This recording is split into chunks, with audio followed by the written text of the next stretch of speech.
Okay, first, this is actually part five. I'm skipping part four only because I decided to break part four into two parts, and because I already had a lot of the information dealing with this specific section, I figured I would go ahead and produce this and get it up. I haven't been on for a few days because the infection's back in my mouth, and it has been difficult to talk and do pretty much anything, but I want to get this done. Um, as you can see from the top of the screen, I point out that what we're about to cover here actually began on Christmas 1999. Um, it, and I also see typos, but it is what it is at this point. Um, this particular part deals with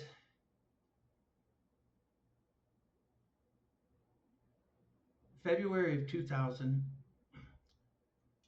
through 2004, um, when I became aware of the quote unquote 2001 Colorado warrant and charges based on a report filed by my former friend and neighbor, Carmen. That would be her up in the upper left corner on the right side. Um, the gentleman with this hand around her shoulder is Rogelio. And the gentleman on the right of your screen is actually her brother Juan. Juan resided in my house along with myself and the love of my life at that time, Ramon. But the reason I say this actually began on Christmas is we were throwing a Christmas party on in my house. We lived in a duplex next door to each other. And Carmen and Rogelio and Carmen's sister Martha and her husband Bobby, myself, Ramon, and others, we were having a little Christmas get together. And we were quite drunk. And we were playing around. But it got to the point to where um, Rogelio and Bobby were playing grab ass, and I could see that things weren't sitting comfortably with Carmen and Martha. I really didn't give a shit about Martha. I couldn't stand the bitch to begin with. But I did like and respect Carmen very much. So I had convinced Rogelio that it was time to go home. So he was drunk as a skunk, and Carmen had asked me to help her um, get Rogelio over to their side. The duplex had a basement, a full basement on my side that I had finished. And there was a passageway between our two sides through the basement with a staircase that led upstairs to their side of the duplex. So that's how we took Rogelio over. And as I got Rogelio into their bedroom and plopped down on the bed, he grabbed me and kissed me. And Martha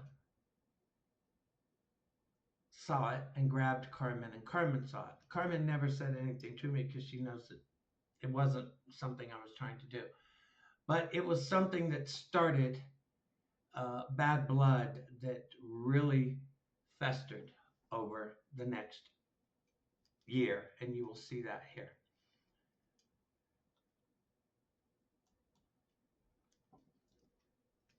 As you can see, there are three pictures. In February, March, excuse me, of 2000, I went to El Paso, Texas. One of the trips in the end of February, 1st of March, was with Carmen, Rogelio, Juan, Martha, Bobby. And we stayed with Carmen, Martha, and Juan's brother and sister in law, Gabriel and Priscilla Munoz. Gabriel and Priscilla are the center photo. Um, I returned for a second trip in March to El Paso with Carmen and Rogelio. And we traveled to Juarez, Mexico to visit and spend a couple of days with Rogelio's family. The lower left photo is Carmen, Rogelio on the right, and me on the left out at a bar during that visit. On our return to Pueblo on March 5th on the first trip, while driving New Mexico State Road 219 north through New Mexico, I was driving one car, Rogelio or Bobby was driving the other, following behind me. I had rented two vehicles for us to take on the trip. And just as we crossed over the I-40 overpass going north, I spotted a cop, and I knew he had clocked me going about 100 miles an hour. And I knew that the guys behind me were trying to keep up, so I knew they were pretty damn close to it as well. Well, the cop ended up pulling them over, and when I saw the cop pulling them over, I decided to pull over and stop and wait for them. After the cop finished with them, I was kind of surprised because he ended up coming to where I had pulled over and proceeded to give me a ticket saying, "I pulled you over," even though he hadn't pulled me over. I was literally stopped, parked on the side of the road. But he gave me a ticket anyway, and the ticket is on the right side of your screen. 97 and a 65. It is what it is.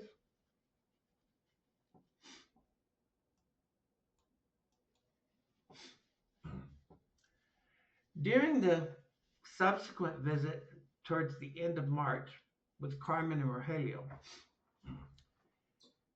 Gabriel and Priscilla had asked me if I knew anyone who might be interested in purchasing their Ford F-150 1997 long bed. They were having financial troubles and didn't want to do a voluntary repo because they already had multiple fairly recent repossessions on their credit history. And I had a friend in New Mexico who was interested. So we had all agreed and arranged to meet in Albuquerque on April 1st, which wasn't too far away because we were visiting towards the end of March to begin with. When we met in Albuquerque, and my friend discovered the truck had some issues. The odometer wasn't working, so it was impossible to determine the mileage. He also believed the O2 sensors were bad, which later turned out to be the case. After my friend declined, Priscilla and Gabriel and I were discussing it at the hotel in Albuquerque, and I had agreed to take over the payments, and they had agreed to that. The truck was turned over to me, and I actually drove it back home to Pueblo myself. I had already paid 3 to 4 months payment to bring it current before I had even taken possession of the truck. The truck's registration, you will notice on the fax it says December 21st of 2000 B&G delivery. You'll find out here shortly why that has that date on it. But this was the registration with the truck with me.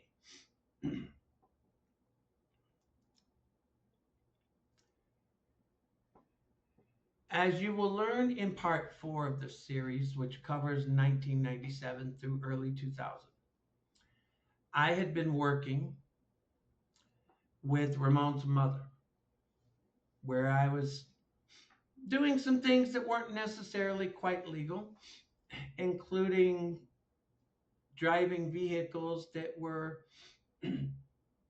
modified in the wheels, etc., that contained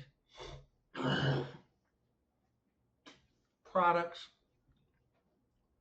basically weed. Um, at the time, Mexican weed was selling in Colorado around $300 a pound, $450 if it was really good, less in Texas. And because Juan had been living with me and Ramon, he knew what I was doing for Ramon's mom. So it turned out that Rogelio and Gabriel had some dealings in that line of work previously. In fact, it turns out that Rogelio had some arrests and convictions and deportations for it. So, working with Ramon's mom, I had accidentally discovered when I went to South Carolina in '98 that a pound of weed was going for almost $2,000 a pound. And some lifelong friends that I've known since birth were interested. And I had been taking some deliveries over to them over the course of the previous 2 years. And Juan knew that I was getting far more in South Carolina than what they could get in Texas or Colorado. So Juan and Rogelio and Gabe had asked me if I would consider helping them get rid of some to my friends in South Carolina. And I had explained to them that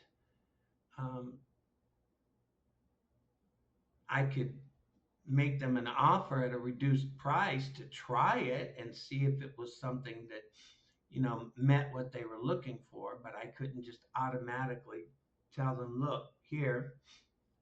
So I offered my friends a lower price to try it, to help the guys out. And in May, I had gone and taken some over for them, and my friends accepted the deal. And Rogelio and Gabe made $14,400 out of it. Really wasn't that much. In fact, it was a little less than 20 pounds. And what you see on the right side of your screen are bank deposits from 3 separate Wells Fargo accounts for $4,800 each, actually, from that transaction.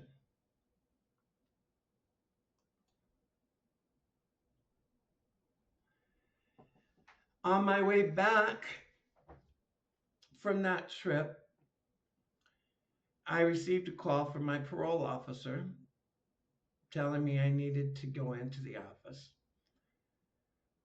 He left me a voice message. I called back, made the appointment, having no clue what it was about. I kept the appointment, and when I arrived, of course, my PO, who was also the office supervisor, kind of has a sick sense of humor like me.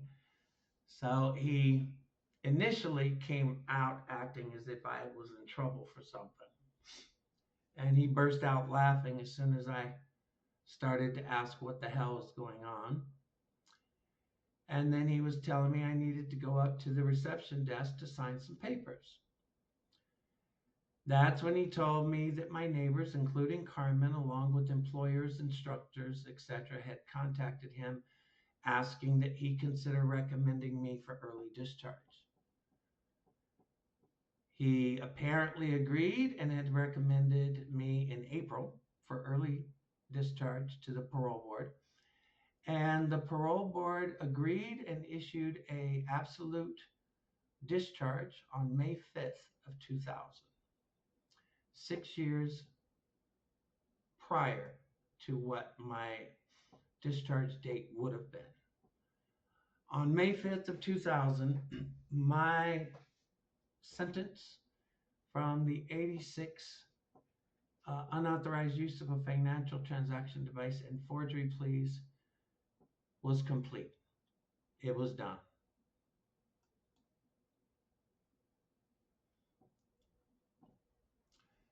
In late May, I received notice from the state of Colorado that my driver's license would be suspended if the March 5th, 2000 New Mexico speeding ticket hadn't been resolved by June 18th.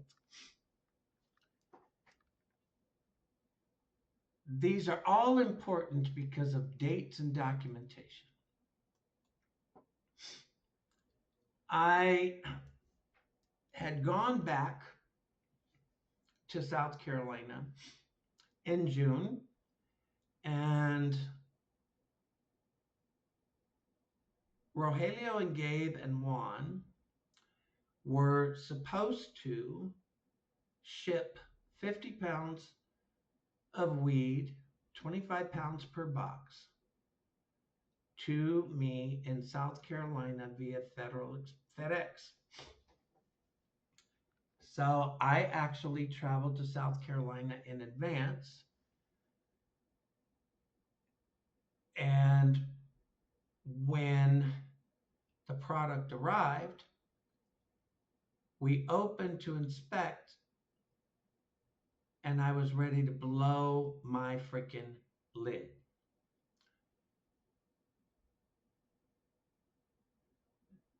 Whoever made the shipment shipped basically regular domestic yard lawn grass that had been smashed into very poorly formed rectangular bricks, trying to pass it off as weed. I had called Juan immediately because I knew Rogelio had not told Carmen that he was even doing it. And Gabe, you couldn't get a hold of Gabe anyway because of his work. So I called Juan and I told Juan, I said, hey, what the hell's up? What the fuck's up? You know, I don't play those kind of games, never have, and it just really pissed me off. Juan had claimed that he didn't know that they didn't do the shipment, that the shipment had actually been sent directly from El Paso by someone else. Well, I wasn't buying the bullshit. So shortly after that, on June 22nd, I get a phone call from Jorge Diaz, a good friend of mine who I had moved into his house in May before I had headed back to South Carolina in June, telling me that Juan, Rogelio, and Juan's brother-in-law, Bobby, showed up at the house in Colorado City, threatening Jorge and his workers, and went in the house and took all of my belongings, my possessions, my property, everything, as well as the Ford F-150 that I had taken over the payments from Juan's brother, Gabriel, in April. Jorge, of course, wasn't going to try to do anything because he didn't want to get hurt, and he really didn't want his workers to get hurt. And he made it clear that Rogelio and Bobby specifically, had made them feel that they would be physically hurt if they tried to intervene in any way, shape, or form. So I had called Juan and Carmen and Bobby immediately and told them that they had 24 hours to return everything, including the truck, to my mom's house, which was less than a mile away from where they were living. Of course, they didn't. So I had contacted my mom and asked her to contact the sheriff's department in Herfino County because Jorge's house was actually just over the Herfino Pueblo County line. Even though it was Colorado City, the actual address was still physically within Herfino County. I also asked my mom to go and put notices on their door if they failed to answer the phone. She had actually gotten Juan and Carmen both on the phone a couple of times, only for Juan to give her some bullshit and say that they weren't returning my stuff.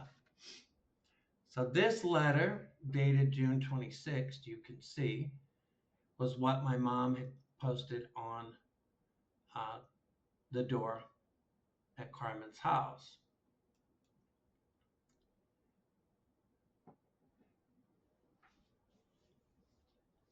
This is an explanation in writing telling you exactly what took place, how it took place. On June 27th, my mom actually faxed a theft claim and report to the Herfino County Sheriff's Department at my request.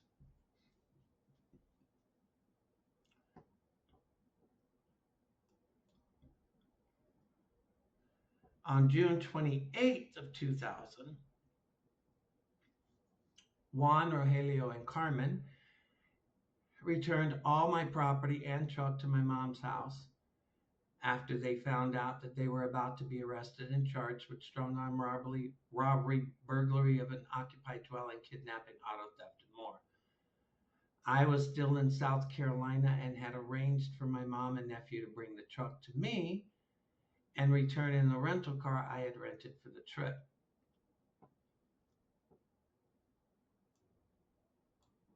I know this is boring, but trust me when I tell you, there's a reason behind it.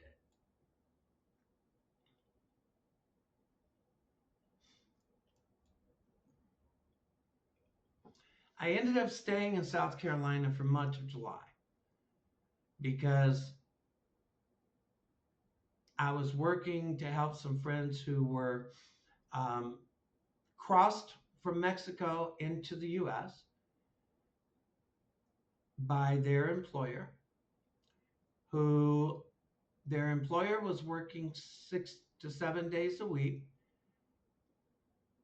to pay back what the employer claimed was a $10,000 and $15,000 debt owed for bringing them across, when in fact they had paid less than $3,000 to do it. But some of them had become good friends of mine over the course of the 3 years. And there were 4 of them that were actually looking to leave and move west to be with family. They had family in California. So in late July, we left South Carolina. We first went home, my house, Jorge's actually, in Colorado City. And while I was at the house in Colorado City, talking to Jorge and everybody else getting some rest, I had decided that I would most likely relocate to California as well. I had lived in California back in 84, 85, and I kind of thought, what the hell? So I got the guys to their family, and I ended up settling in Fresno first. Got a job at a raisin packing plant where I'm not going to lie, I wasn't made for that. But shortly thereafter, I got a job driving a line haul trucks for a local logistics courier that did pharmacy orders across mid and northern California.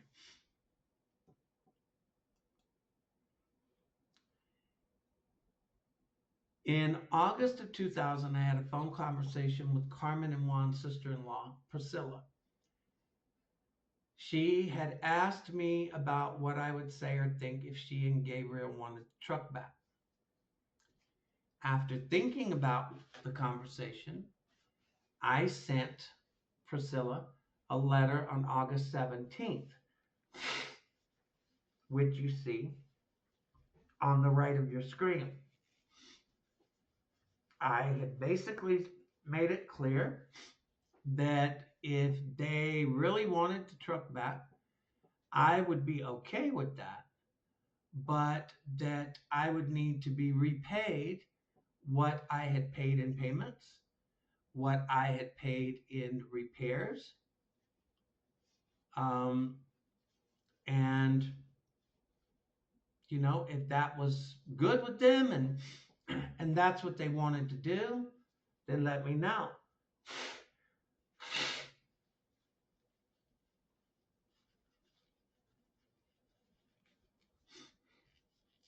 But as you're about to see,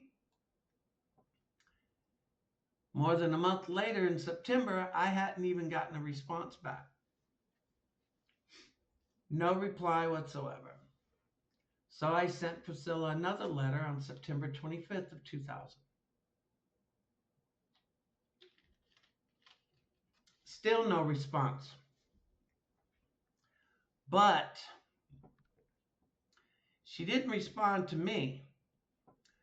But Priscilla in October had called my mom in Colorado. Actually, her and Gabriel. Because Gabriel had got on the phone with my mom and told my mother, "Tell Larry we want the truck back. And if he doesn't return the truck, we will report it stolen." So, interestingly enough, that was on November 8th. On November 9th, Priscilla had contacted the El Paso County, Texas Sheriff's Department and began to file a false police report saying that I stole her truck. In fact, if you see on the right-hand side of your screen, the victim told me that on October 28th of 2000, she let the suspect drive her motor vehicle. But as of 11/11, the suspect did not have permission to drive it. The victim told me that she wanted to file charges against the suspect. I obtained a witness affidavit from the victim. I entered the information of the motor vehicle into NCIC TCIC under NIC number V771714790. It goes, the victim has full coverage.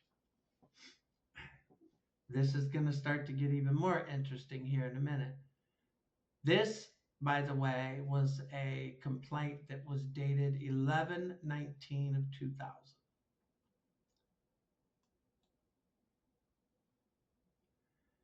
On November 8th, on the right-hand side of your screen, you will see a letter that was faxed to Priscilla Munoz and the El Paso, Texas Police Department and Sheriff's Department. On the left-hand side of your screen, you will see a letter that was faxed to the El Paso, Texas Sheriff's Department. Attached is a copy of letter sent to Priscilla Munoz of El Paso, Texas, concerning her threat to call your department and report her truck stolen, even though she has an agreement with me that I keep the truck and continue to make payments on said truck.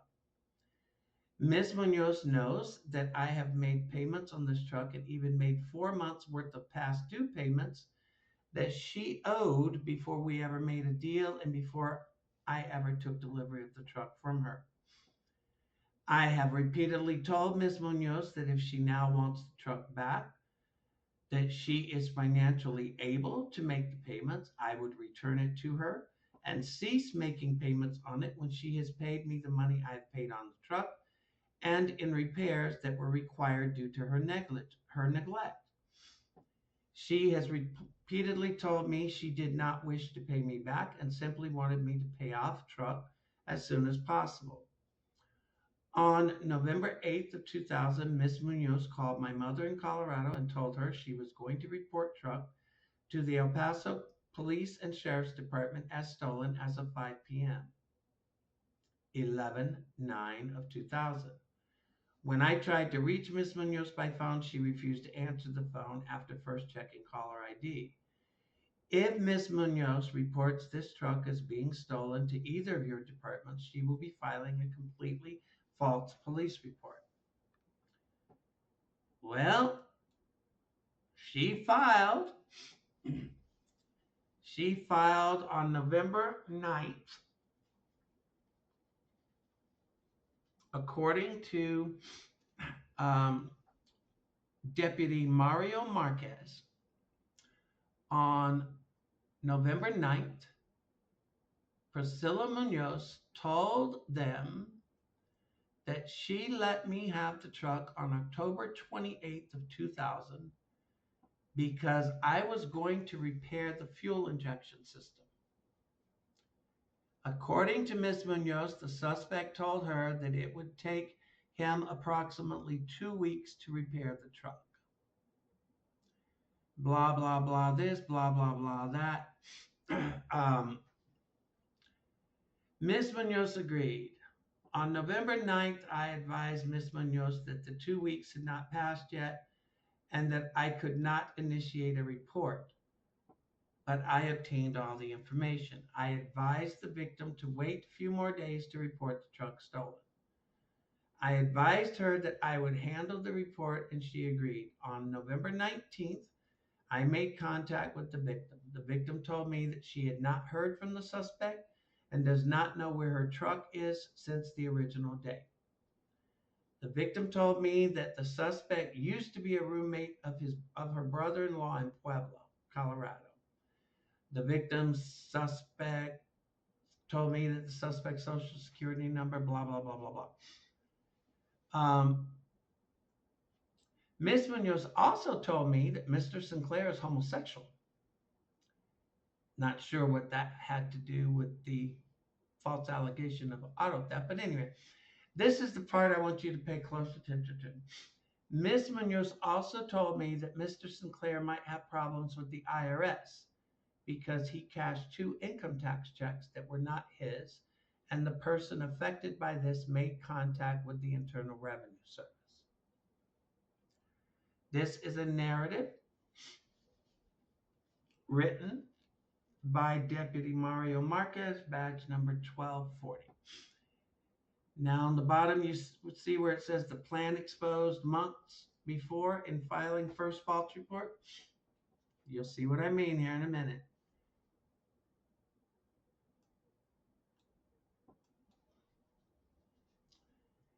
Despite Priscilla being faxed on November 8th, warning her and providing her a copy of the statement to the El Paso PD and Sheriff that any report of theft would be a deliberate filing of false report, she still made that report. And on November 19th of 2000, she actually swore under the penalty of perjury that on October 28th at about 5 p.m., I let Larry Sinclair take my Ford F-150 truck so he could fix it, with the promise that he would return it within 2 weeks.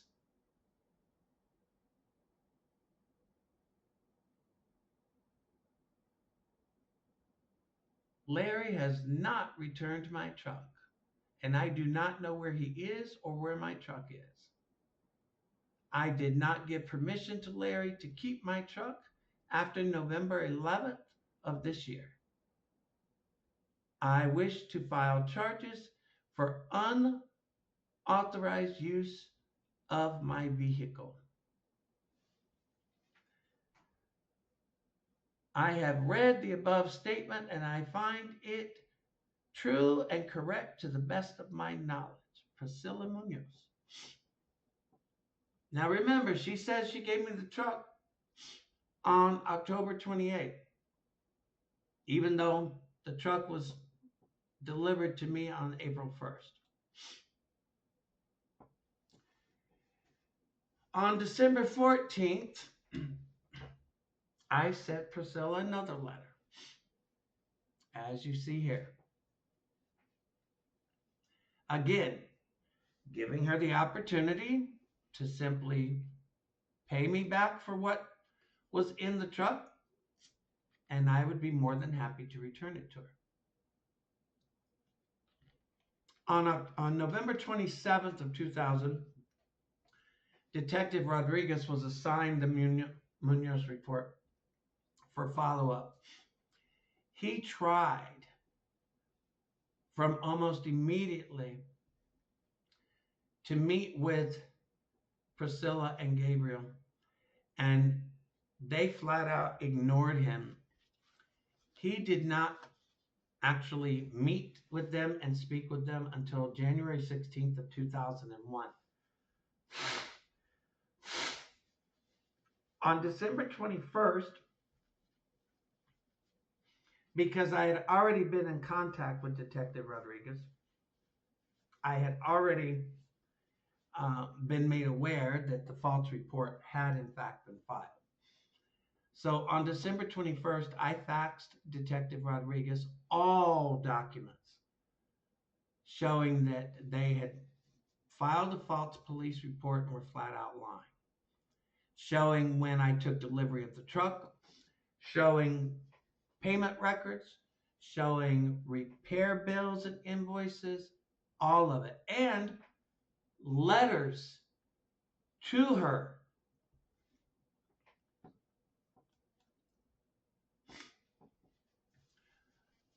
On December 21st of 2000, I also wrote Carmen and Juan the last letter I've ever written to them, marking the last communication of any kind I had with either of them.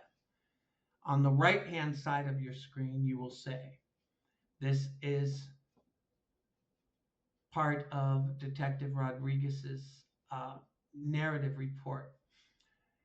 11/27/2000, I received this case for follow-up investigation. 12/1/2000, I attempted to make contact with complainant Munoz at her residence. There was no response at either the front or back door to the mobile home. I left my business card attached to the back door. December 4th, 2000, I called the listed number for complainant Munoz, but got recording advising that the number had been disconnected. December 12th, 2000, I again attempted to contact complainant Munoz at her residence, but there was no response at the front or back door. I left my business card attached to the door. December 21st, 2000, 09/1800 hours. The suspect, Sinclair Larry, called me at my office. He told me the following story. He knows the Munoz family because he lived with some of the complainant's relatives in Pueblo, Colorado. He was told that the complainant and her husband were having financial problems and looking for someone to take over payments on a 1997 Ford pickup. Mr. Sinclair knew a person in Albuquerque who was looking into buying a truck and was interested in taking over payments from the Munoz family. They occurred in March of 2000. According to Mr. Sinclair, all the parties met on April 1st of 2000. in Albuquerque, but the person who initially wanted the truck backed out because the vehicle needed major repairs. Mr. Sinclair then entered into an agreement with the Munoz family that he take over payments on the truck. Complainant Munoz agreed, and Mr. Sinclair drove the pickup truck back to Pueblo, Colorado.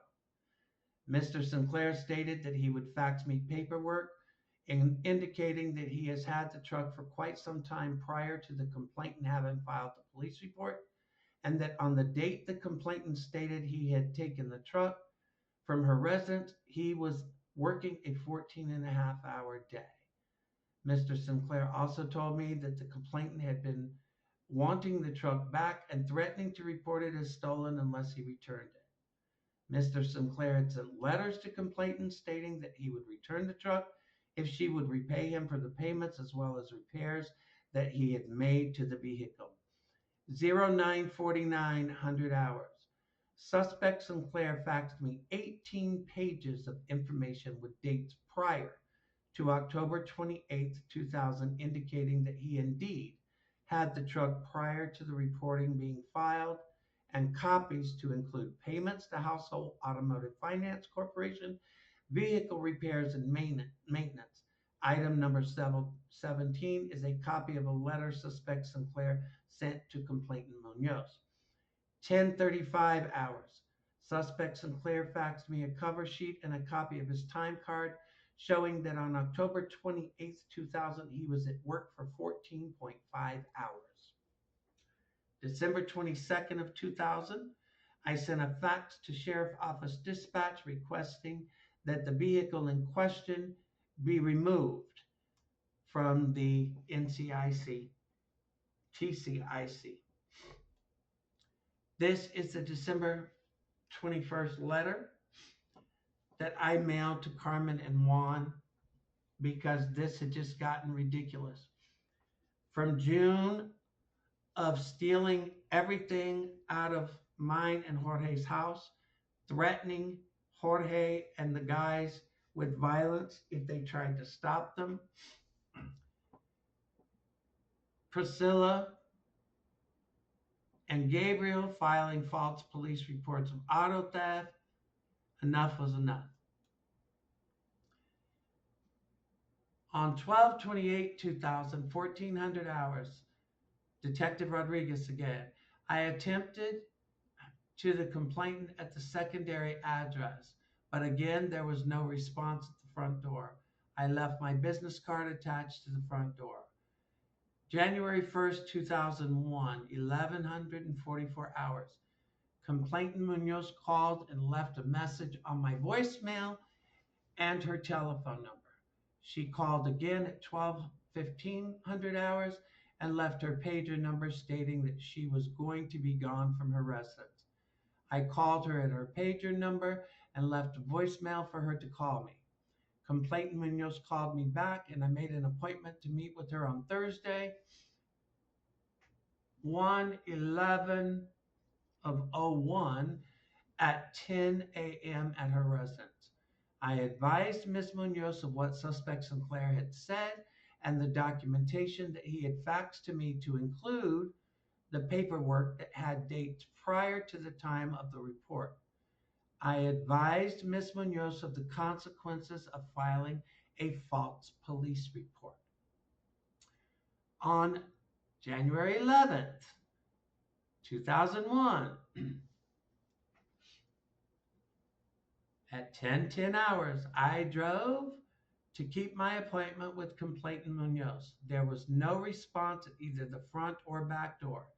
I attempted to call the complainant from my cell phone, but her phone does not accept anonymous calls. When I got back to my office, I found that complainant Munoz had called to cancel our appointment until such time as her husband Gabriel could be present.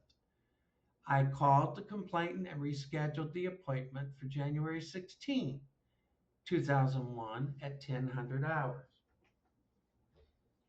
You notice how the message regarding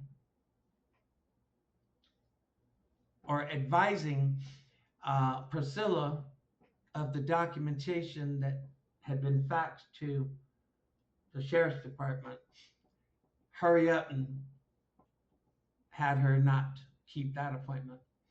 On January 16, 2001, 0950 hours, I met with complainant Priscilla Munoz and her husband Gabriel Munoz at their residence.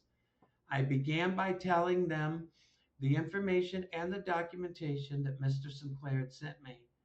I advised both Mr. and Mrs. Munoz that the story that suspect Sinclair was more believable because he had documentation to support his story. Miss Munoz then began telling her side of the story. The suspect did not pick up the vehicle in El Paso, but she, her husband, and suspect Sinclair did meet in Albuquerque in an attempt to pass the vehicle along to a third party to take over payments and refinance the truck. According to Munoz, the third party did not show up and they agreed to let suspect Sinclair take the truck to Pueblo and make the payments until such time as he found another buyer. This occurred in April. Suspect Sinclair has been making the payments and maintaining the vehicle while in his possession. The complainant got tired of waiting for Mr. Sinclair to find a buyer to refinance the vehicle and demanded the return of the truck. Blah, blah, blah, blah, blah. Furthermore, complainant Munoz was not truthful to the initial reporting officers as to the circumstances surrounding the alleged unauthorized use of vehicle. I advised complainant Munoz that I would not pursue any charges against her for false report, but that this case would be carried as unfounded. False police report with full and deliberate and intentional knowledge of it being false and filing the false report.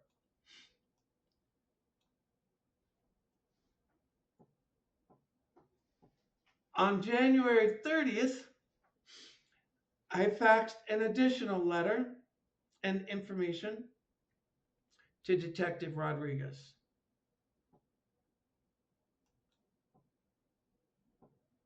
Including a copy of a January 28th, 2001 letter that Priscilla had sent to me, stating that I had 2 weeks upon receipt of the letter to return the vehicle, and that if I did not do so within that time frame, that she could then legally pursue filing an unauthorized use of vehicle report, which of course that wasn't true and she couldn't do it and she didn't do it. Just 30 days following the El Paso, Texas Sheriff's Department telling Priscilla and Gabriel both that they knowingly and deliberately filed a false police report, lying to law enforcement about everything, my former friend and neighbor, Gabriel's sister, Carmen, filed a police report in Pueblo, Colorado. On February 15th of 2001, Carmen reported to the Pueblo Police Department that I had stolen, forged, and cashed her federal and state income tax return checks, knowing that those checks were given to me, signed over to me by Carmen's brother Juan for money owed by Juan and Carmen. She knows that. She knew that. Oh, but it gets better. According to Carmen's claim, Carmen says that I stole and forged her checks while she was in El Paso, Texas in late March of 2000. The same time, by the way, that I was also in El Paso, Texas with her. The same time that I was making arrangements and discussing with her brother Gabriel and her sister-in-law Priscilla the possibility of a friend of mine being interested in taking over the payments and buying their truck.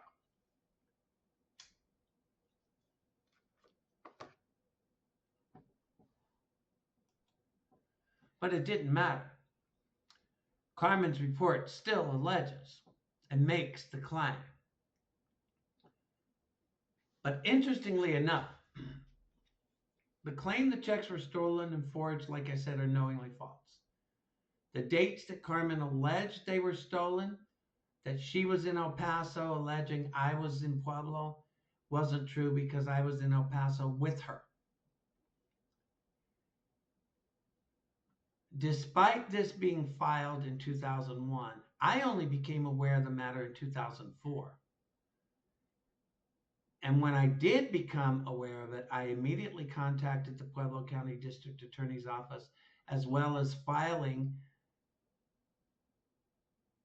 documents in the district court case. In 2001, while living and working in Sacramento at B&G Delivery Systems, it was during my employment with B&G that I had the work accidents resulting in the disc, nerve, and carpal tunnel syndrome damage and injuries which, after the second accident, rendered me physically disabled. Despite the charges filed in Colorado, I had not been made aware of them, nor did they appear in any wants and warrants search during contact with law enforcement or background checks related to employment. In 2002, I had received a diagnosis unrelated to the work injuries of having a brain tumor. At the time, due to my father and mother's history with cancer, I immediately blocked it out after being first told it was inoperable. I did not even tell my mother for more than a year. In 2003, I had taken a truck to Nayarit, Mexico for a friend of mine in Sacramento. While I was in Nayarit, I became aware of a alleged natural herbal treatment that Mexican celebrities who had been diagnosed with cancer had taken and been cured. After looking into it and after my visit in 2003 and 2004, I decided to actually move to Nayarit and look into it a little more in depth. It was in late July of 2004 that I became aware of the Pueblo, Colorado charges and warrant because Social Security had actually notified me that they had been made aware of an alleged probation parole absconder warrant, which was the result of a mistake from 1987 by the Florida Department of Corrections, Probation, and Parole Department. I'll explain that in a minute. I had become aware of the Colorado thing, thinking that that was what Social Security was referring to. But turns out this right here, a January 13th, 1987 violation of probation warrant in Miami-Dade County. Now remember, we're in 2004. I was paroled from Colorado Department of Corrections in 1997 and received an absolute discharge on May 5th of 2000. In both of those instances, I want you to understand this. Before either could be done, a thorough wants and warrant background check is conducted, because if there's any warrants from any jurisdiction outstanding, I would not have been released on parole and I would not have been given an absolute discharge. The warrant from January 13th, 1987 actually was in the system 17 years later in error. After pleading guilty to the charges in Jefferson County, Colorado in 1986 and being sentenced in 1987, Florida Department of Corrections was contacted regarding their probation violation charge and warrant. And they were requested to come and get me and let's resolve it, whether I was going to be sentenced to return and serve a sentence later or whatever, but it needed to be resolved. Florida Department of Corrections, Probation Department, decided that they were going to actually terminate the probation and withdraw the warrant. And they notified Colorado officials and the Department of Corrections of that. At which time, Colorado Department of Corrections removed any holds, detainers that had been placed by Florida. As soon as it was made clear to me by Social Security that this was what they were referring to, you will see up on the second highlighted line from the top that a motion was filed on August 25th of 2004 to quash the warrant. It was set for oral arguments on August 27th, and it was granted.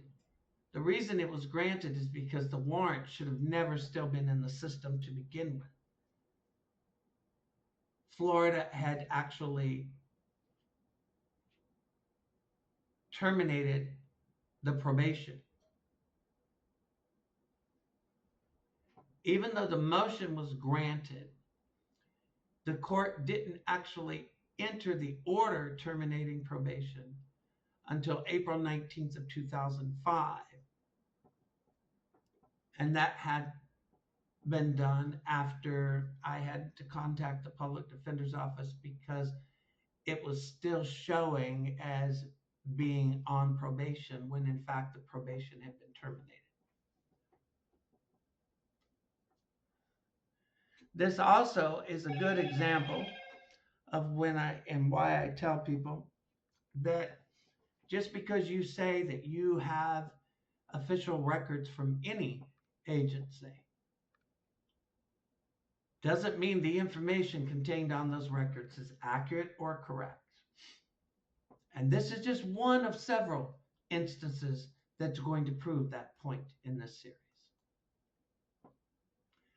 On August 3rd of 2004, after I had managed to get a copy of the Colorado warrant, police report, affidavit of probable cause from Colorado officials, I immediately filed a motion to quash the warrant as well as contacted the Pueblo County District Attorney. I provided them with documentation.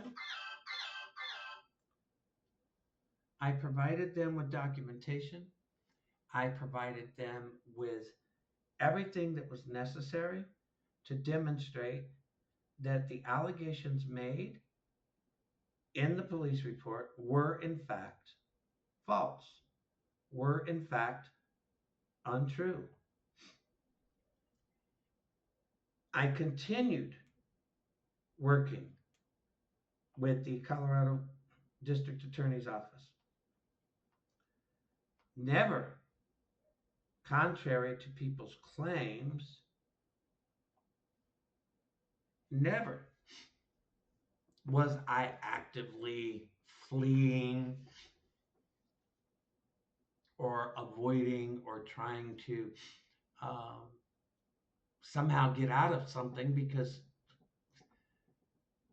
I mean, if I do something in my life, I've always admitted to it. If I haven't done it, I'm going to fight like hell.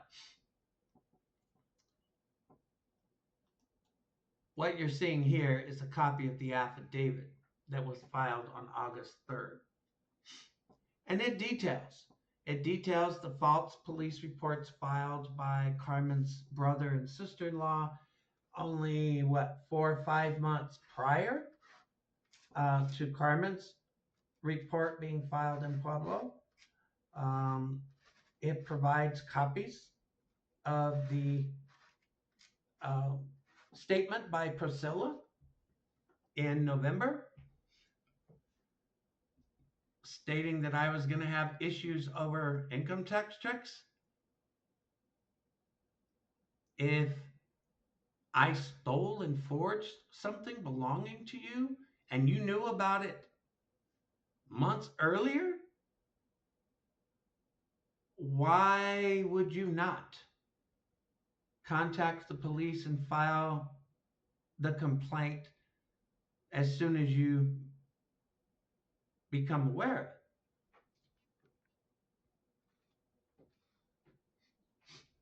of it? Why only file it a month after a false report filed in another state by your brother and sister-in-law gets thrown back at them and they get confronted over filing what basically constituted a criminal act, and they got lucky that they weren't prosecuted for it?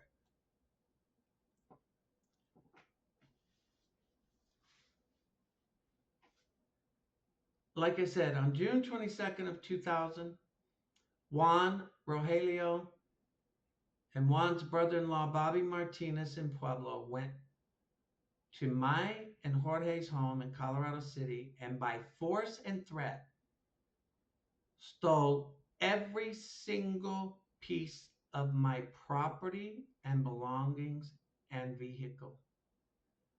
On November 9th of 2000,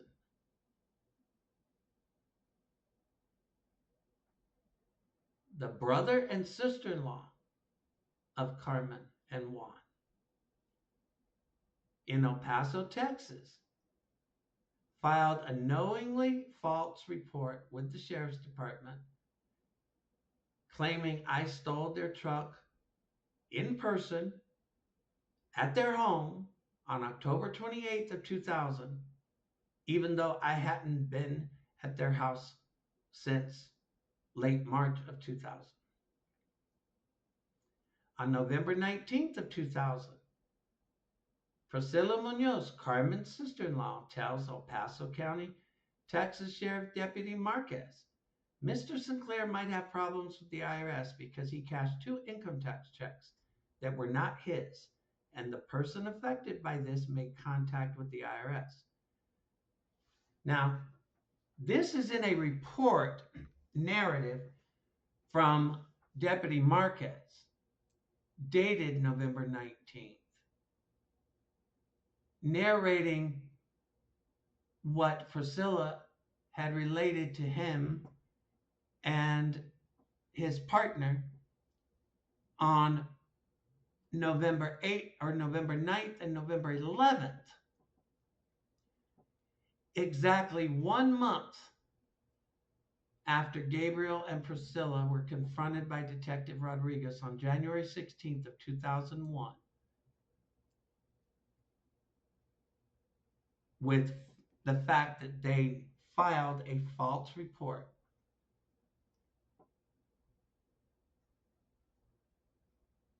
Carmen, Gabriel's sister, files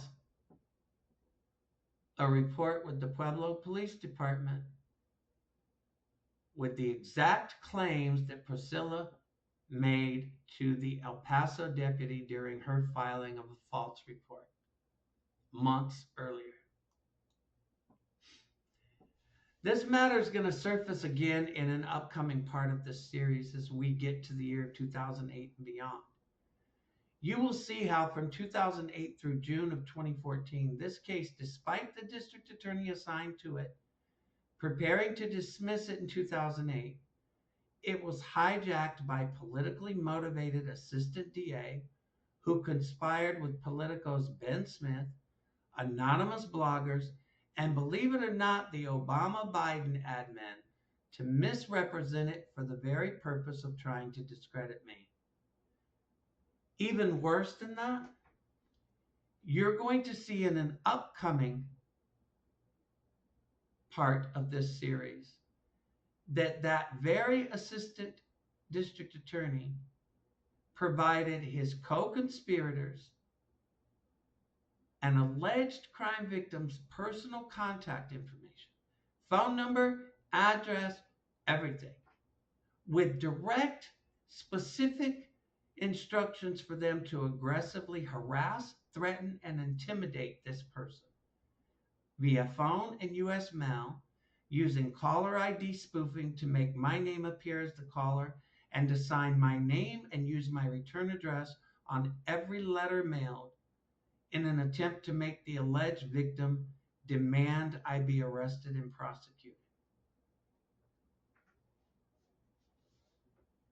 It only gets better, but I wanted to document exactly what took place leading up to this point, because there's been a lot said, a lot alleged about this so-called theft and forgery that never took place, that continues to be repeated and alleged, even though the case dismissed without me ever even having to make an appearance for arraignment.